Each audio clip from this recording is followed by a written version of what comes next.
Hello, this is a tutorial video on doing a Mobius cast on. And there are a lot of tutorials that are already on YouTube for doing this cast on. It was made famous by Kat Bordy, who is kind of the Mobius master. And so if you're still confused after watching this video, it may be a good idea to check out her tutorial. And I will link to it in the video as well. But the reason why I'm making my own tutorial is one, because I like to be able to make a tutorial that's specific to the pattern so that you're not having to try to figure out what parts of the video matter with respect to what you're trying to knit right now. And the other reason is because I have kind of a responsibility as the person who's releasing the pattern to make sure that you have everything you need to knit it. So we are going to basically do a Mobius cast on for the Starry Night cowl, and to do that cast on, you will need one beginning of round stitch marker. I have my friend the sheep here to help me out today. You will need your needle. Now I am using a thicker thread, thicker yarn, and a larger needle for this tutorial than you will be using to cast on. And that is because I'm sure you don't want to watch me cast on 200 stitches and then knit 400 stitches as part of this tutorial. So I'm going to do less stitches on a larger needle to make it a quicker tutorial for you. And if you're wondering about this yarn, it is a skein of Big Silk by Miss Babs, and I'm actually using this colorway in another pattern that I'll be releasing later, a cowl that will be part of the Colors of Lumen collection. So if you like this kind of smoky purple blue goodness, then you know, you can check that out when my other pattern comes out, because it should be fun. But it is a worsted weight yarn, but it does have some silk in it, just like the base that you are probably using for this cowl.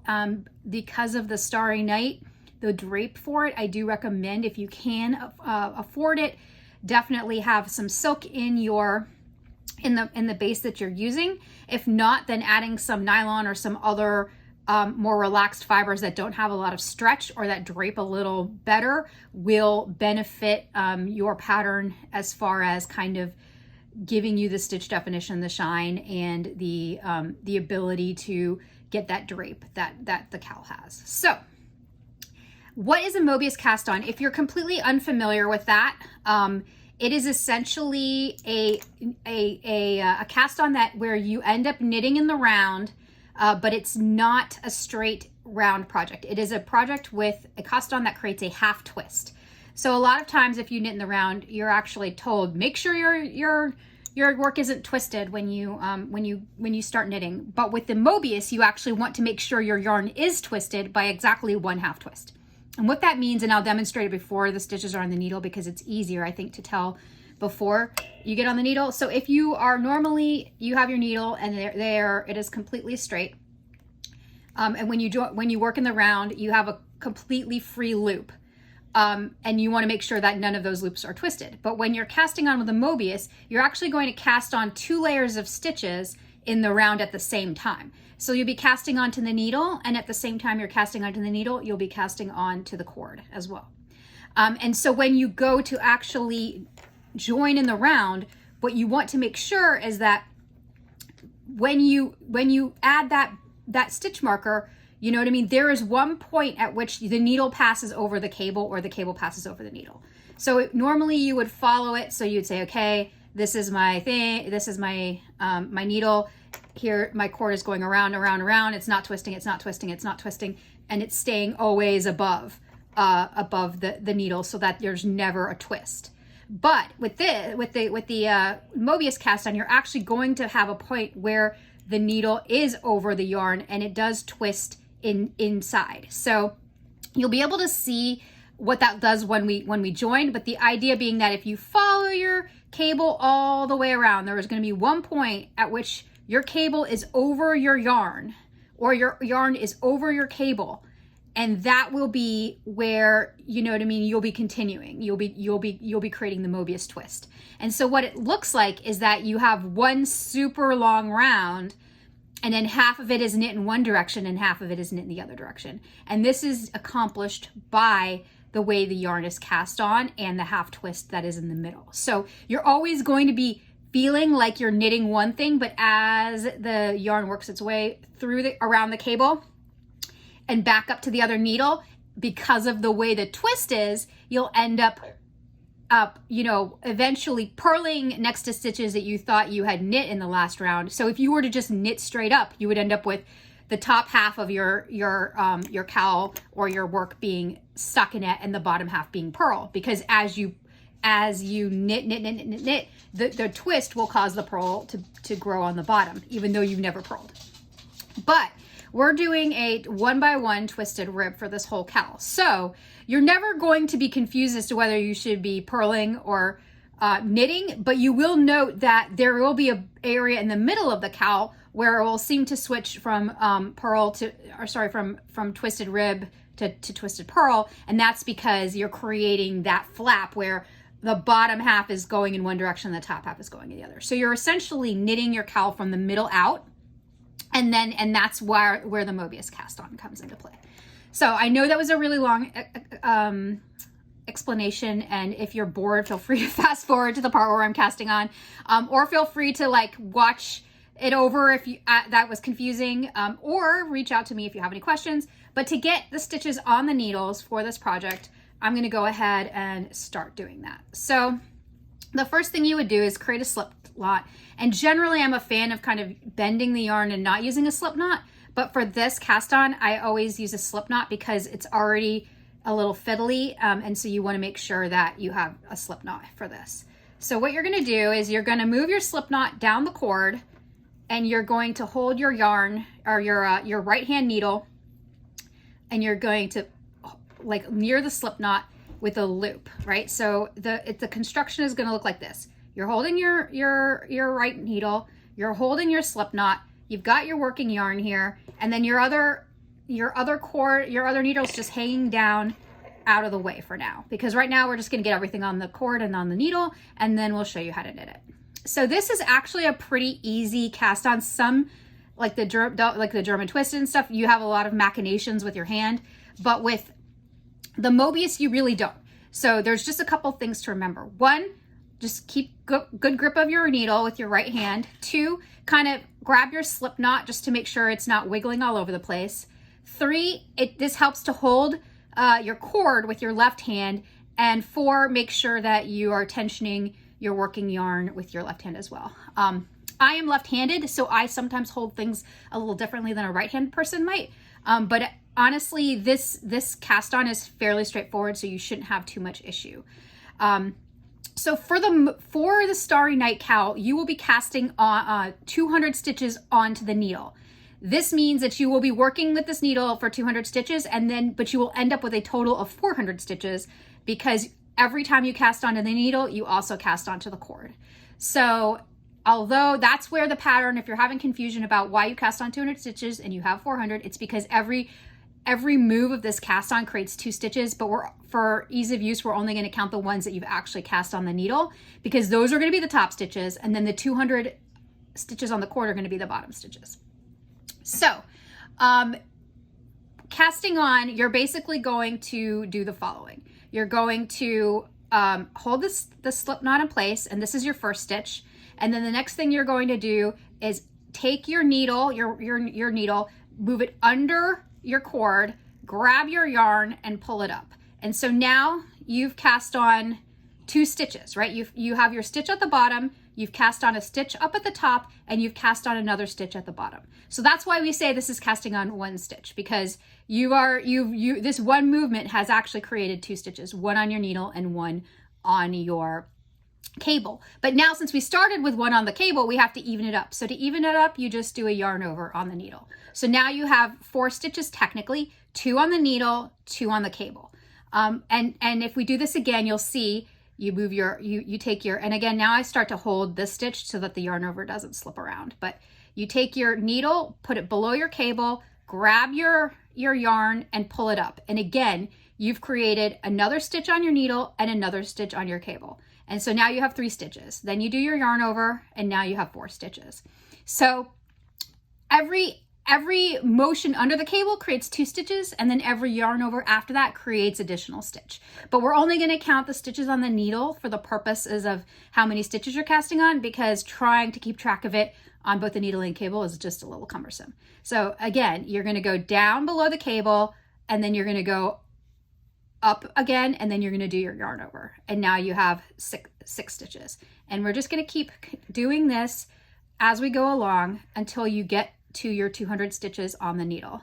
And you can, you know, continue to move along, but this is actually a pretty quick way of going. And I will also say, as I'm doing this, that this is going to feel really like wonky to you at first and loosey-goosey and what the heck's going on, but you know, just bear with me, just be gentle with these stitches, you know, push them along as you add more. And you can also go ahead and grab more cable for yourself as you use up stitches. And I'm just going to do enough so that I can get these 2 cables to be able to knit, or these 2 needles to be able to meet, so that we knit in the round.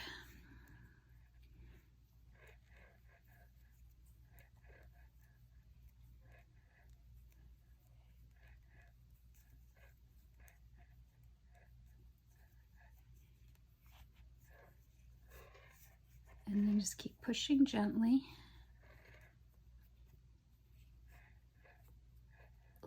Sometimes as you get through it, you gotta grab a couple times. There we go.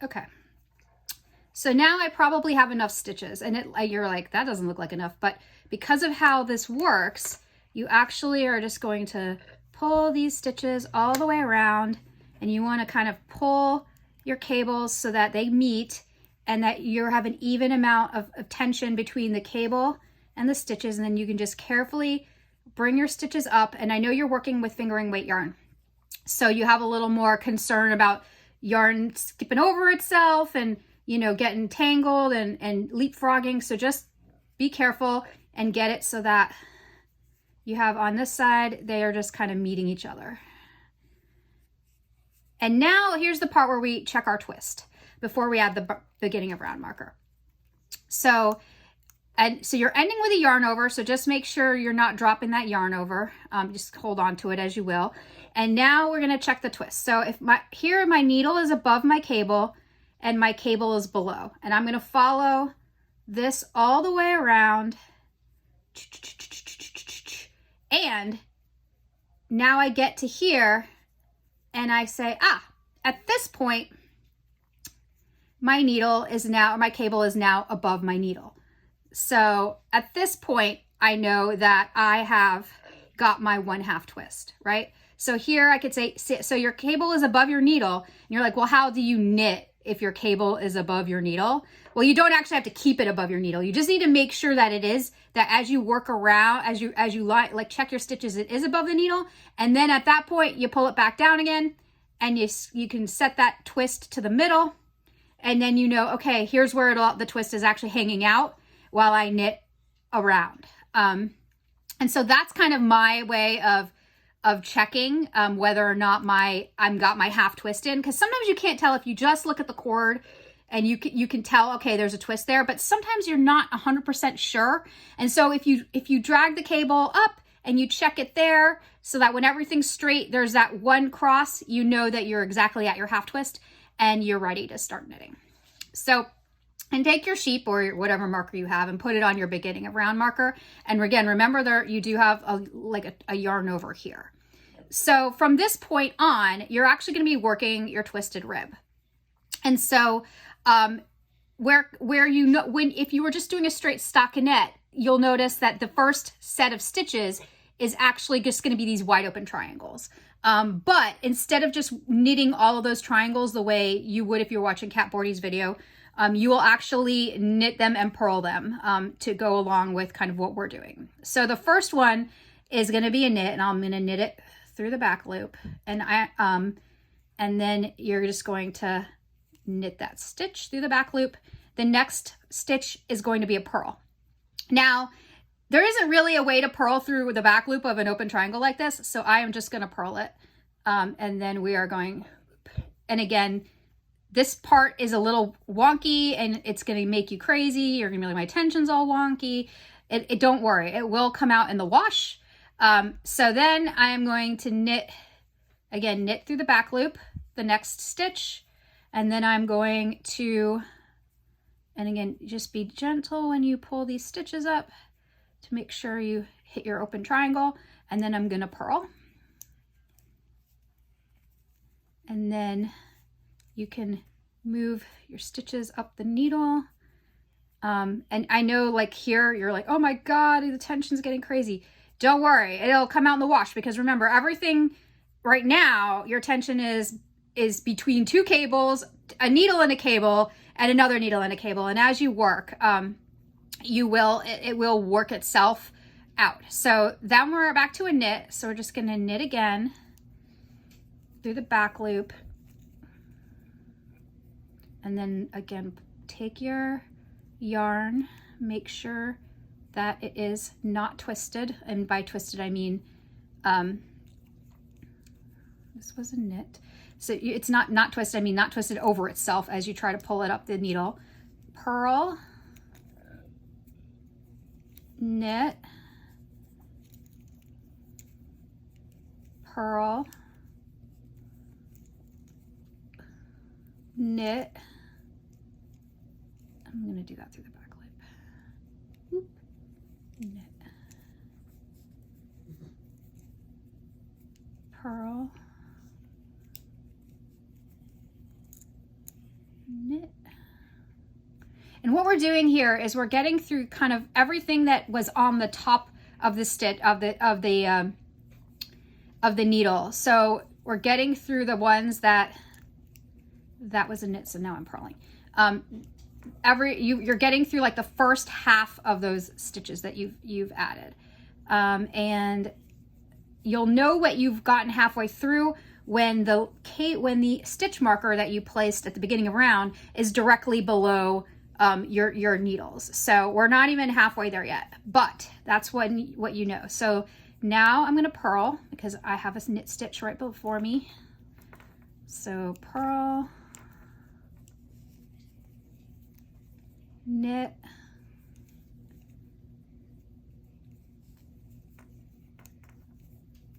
and again, just keep checking that you're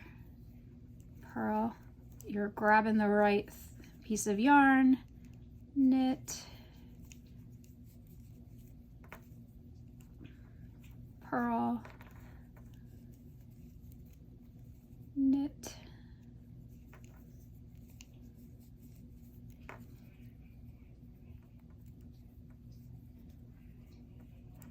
purl. Again, don't worry too much about tension yet. Knit,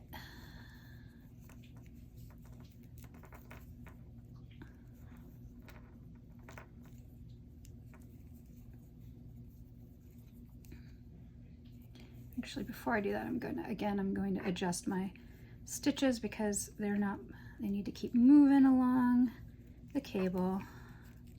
Here we go.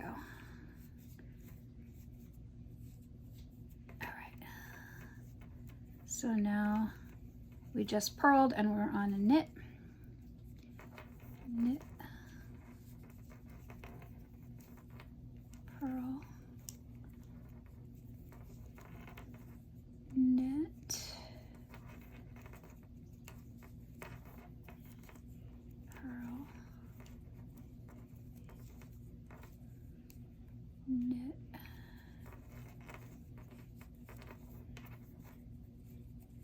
purl,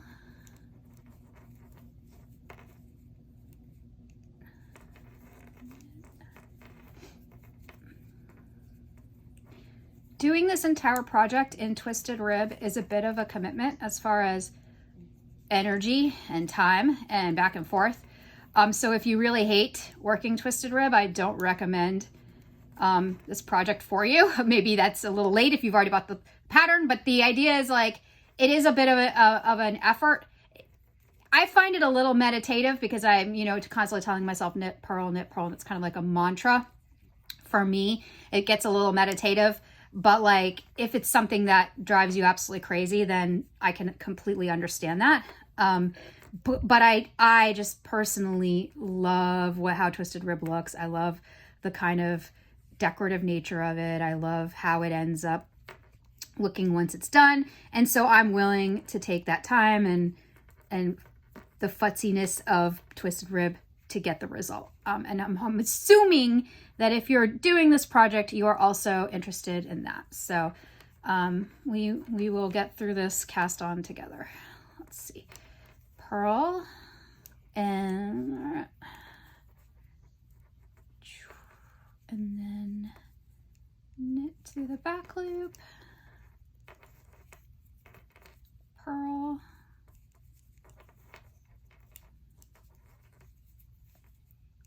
knit through the back loop, purl,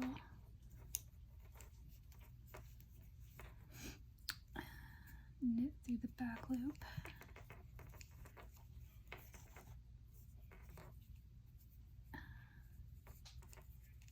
purl, knit through the back loop, purl, and let's make sure these guys get untangled. And that's what I was talking about when making sure that your stitches are so loose they're gonna have a tendency to kind of leapfrog each other. So just do a stitch check every once in a while and make sure that. And again, this will be less fiddly for you because you'll be working on a longer cable and more stitches. Because I'm on such a short cable, this is actually a little bit fiddlier than you should be having the issue with, because you're working on a much longer cable, and with more stitches, you have a little less competition between the cable edges and the needles.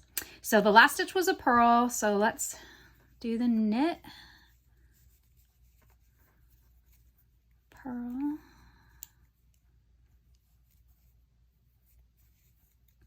knit through the back loop. And because you are working with so many stitches, take your time with this. There's no race. Make sure you're not dropping any of these triangles. And having to start over because you're not sure what's what. Take your time. Don't rush and worry about it. Make sure you have the grip how you want it.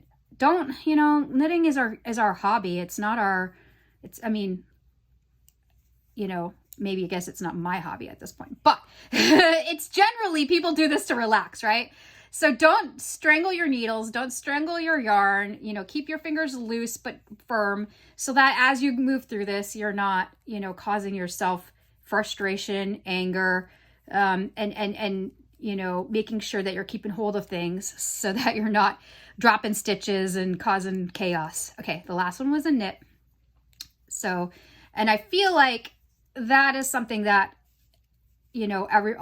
every knitter can benefit from. Occasionally I'll see that I'm working and I am not actually enjoying what I'm doing. I'm like, why am I so frustrated with this? And you just, stop, take a breath, let your fingers relax a little bit and stop fighting with your material because, at the end of the day, this is a fun activity. And, it's also not a race. So nothing that we do in these tutorials, do you have to do perfectly at first, or do you have to race yourself to be faster than someone else? This is time to enjoy. And that's why I'm letting you see this whole process. You can fast forward through this part if you would like, but I'm trying to show you that, it's okay to take some time with this. This is just a small version and it takes time. Now I'm on a purl, but I got to bring my yarn in front first, and we're getting close. You can see Mr. Sheep here is almost to the front.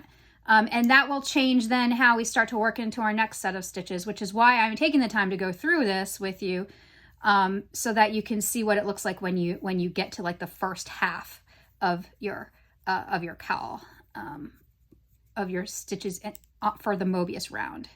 Okay, so that's a purl. That's a knit.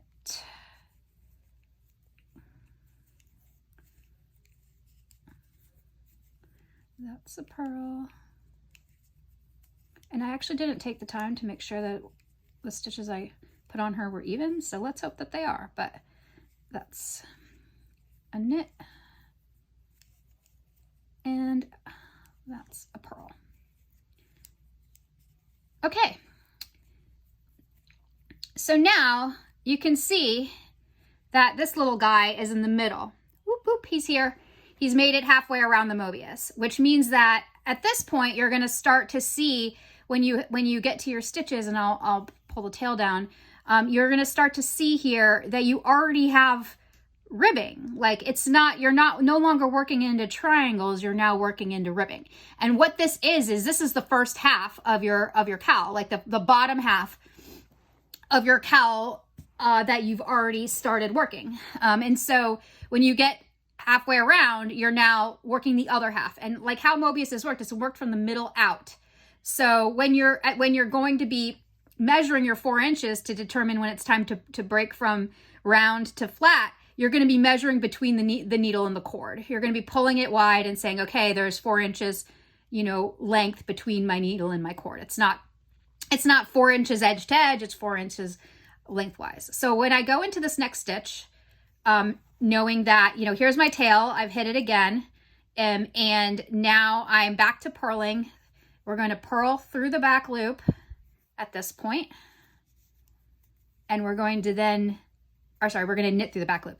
The first stitch, we're going to be knitting through the back loop, and then the next one, we're going to be purling through the back loop. Now this is going to be this round is going to be the one that's obnoxious, because again, these are where the middle lines up and your join is from front to back. So it's going to look like you're purling into knit stitches and knitting into purl stitches, and that's only just for this round. From every round forward, it's going to be what you expect.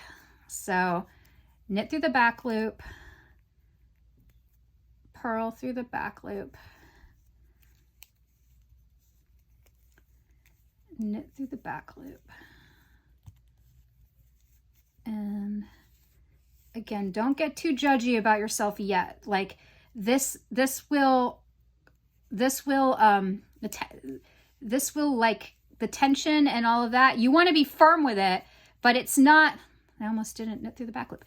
You want to be firm with it, but you don't have to strangle it. You want to give it enough room so that you're letting the stitches have their proper size and you're not getting too tight in the middle, too loose in the middle. And that's where relaxing your hands and letting yourself just go slow for the first couple rounds if you need to, comes into play. So now that I've started to knit a bit, you can see here that, again, it looks kind of wonky, but that's because we're building the twisted rib in 2 directions at the same time. And so you can see we have the twisted rib on the top, and we're going to have the twisted rib on the bottom. And so as you go, and this was a twisted rib, so we're going to do a twisted purl. And that's why I'm having you twist the rib and the purl. So like sometimes with twisted ribbing, you'll just twist the ribs because you're only going to see one side of it in that case.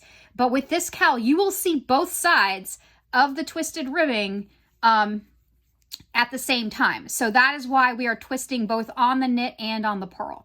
I'm all for taking a shortcut when no one's going to see the purl side, but here, if you only twist your knits and don't twist your purls, you're gonna have a fold over at your collar of your cowl, and then you're gonna be super disappointed that your purls don't look as nicely the same. They look like straight purls, or your knits, sorry, on the opposite side don't look like twisted knits because they've been purled instead of twisted purled. So that's why we're taking the extra effort here to purl one through the back loop as well as to knit one through the back loop, so that when we arrange our final cowl around our neck, and we fold over the cute collar, that, you know, that the ribs on that collar match the ribs that are coming down along the body and the tassel and all of that.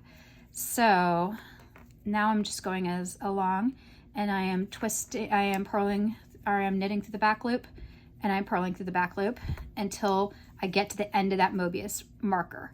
And you could see my little guy is about halfway down, so we are 3/4 of the way through one round of Mobius knitting. So you could consider this kind of the setup round, but because Mobius cast on doesn't really have a setup round, it's really just your first round of ribbing. There isn't really a setup round, and that's why the pattern goes straight from casting on to kind of section 1. There isn't a lot of setup involved other than let's get knitting. And I got a couple of stitches that are tight, and I'm going to again get my tension sorted. I just purled. I'm going to knit one through the back loop.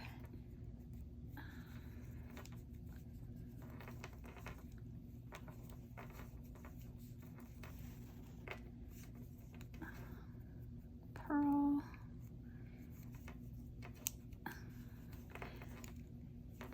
I'm thinking I might even do an actual class for this whole cowl as a separate offering. If you see this video and you would be interested in actually having a class where we go through all of these techniques at once and where we talk through the construction, and you would be interested in doing that through Zoom or some other medium, whether that's, you know, let me know, because I would love to be able to do these techniques live where people can ask me questions. And that way, you know, you're getting absolutely the most instruction as you can. I sometimes speak too quickly, and you know, that's where these videos are good, because you can make me sound slow, or you can make me sound really fast if you want to. So if depending on your level of expertise. But because they're not live, you know, you may have a question that I could easily answer if I was there, but I am not. So if you are interested in that kind of live instruction, let me know, and I'll see if I can accommodate some sort of class, particularly for this cowl, which doesn't have a lot of charts, and it doesn't have a lot of there's not a lot of pattern work as far as like lace and things like that, but it does have a lot of construction quirks, like because of the fact that we're doing a Mobius cowl and the fact that it's entirely done in 1x1 twisted rib. There are some construction quirks to it that, you know, make sense to go through if you're and take your time with if you're not familiar with those techniques, and because the pattern itself is so simple, you know, I can put extra energy really into helping you guys get a great result. And what this can also show you is that if you do want to modify this for a heavier weight, you can. I would again like a nice silk wool blend like Miss Bab's Big Silk, which is what I'm using, would be great for that. And I believe even the Blue Brick has some heavier weights that she's bringing out. I may at some point write up a modification for heavier weight cowl. For now though, it's you know, you would have to do that via experimentation. Okay, so we are getting close to the end of the round here, guys. I'm on a purl. I'm on a knit. I'm on a purl. I'm on a knit. And last stitch is a purl. And now we are at the beginning of the round, and I can slip my little guy. So all that was the knitting one round. But you can see as you go now that, you know, this one round, oop, he fell off. Sorry, guy. That this one round, and maybe I'll knit one just to secure him back on there. Oop. So that I can turn this fully around and you can see what I'm saying. Okay, so now you can see that if you move this through, like, first of all, yes, things are a little wonky because we're still early in the knitting phase, and so the tension's still going to work itself out. But you can see that, you know, it looks like a jumble, but you're starting to see, like down here, you see a twisted rib going in the opposite direction. You see a pearl, you see a twisted rib going in the opposite direction. Up here, you know, you see a pearl and a twisted rib going in this direction. So you're seeing that you have the knitting moving in two separate directions, and that you have this twist, like in the middle of your cord, where it's suddenly you're looking in one direction and now you're looking in the other. And that is the Mobius, right? That's the Mobius shape. It's got this half twist right here at the bottom. And so from here on out, you're essentially just going to work your twisted rib around and around and around through, you know, the whole Mobius round, all 400 stitches, until you hit 4 inches. And that means you'll basically have worked 2 inches each, or two rounds of length in each round of Mobius. And so you'll have added 1 stitch to the top edge and 1 stitch to the bottom edge every time you hit this marker. So even though it's like 4 inches of that seems longer, but you really technically only have to do half the number of rounds you would if you were knitting standard, because each time you go through the cable and then through the needles, you're knitting, you know, 1 stitch to the top and 1 stitch to the bottom. So that is essentially my version of the Mobius cast on. Kat Bordy certainly does it quicker and possibly more efficiently, but I really kind of wanted to talk through how the impact of it on the Starry Night cowl pattern, and to give you kind of a deeper dive into what I was thinking when I did this cast on for this particular project, and so that, you know, we could just chat a little, and that you're getting some additional instruction toward this pattern. So the other videos that accompany this pattern are the modified Japanese short rows. So after you've knit your 4 inches in the round, you'll remove this little guy here, and you'll start to knit back and forth, and you'll incorporate Japanese short rows into that. And I have a video showing you how to do that for twisted rib. And then I also have the alternating cable bind off video, which kind of shows you how to get a super clean edge for the edge of your cowl. And then I will do another small instructional video on tassel making as well. There are lots of ways to make tassels. I have a tassel maker, and the people that make that tassel maker actually have their own videos on it, but I will show you that tassel maker tool, as well as kind of how you could do this with an index card to make a tassel. And all of that video will be included as well. So, but for now, you know, hopefully you've done your cast on and you're ready to rock, and you can just sit and mindlessly knit one through the back loop, purl one through the back loop for a while, and then I'll see you again when you hit 4 inches and you need to start doing short rows. Again, if you have any questions, please reach out to me. You can email me at hello@cryptoknits.com. You can post a comment in the video. You can follow me on IG and DM me, however you need to reach out. And you can also join the Crypto Knits Discord channel. I have pattern help on there as well. It's new, so there's not too much going on yet, but I hope to build it into a nice community of knitters who can, you know, chat, get pattern help, and basically just enjoy their knitting time on Discord without having to necessarily navigate the Ravelry forums, which I personally don't love. So all of that's out there as tools for you. But again, please reach out if you need anything, and thank you so much for watching.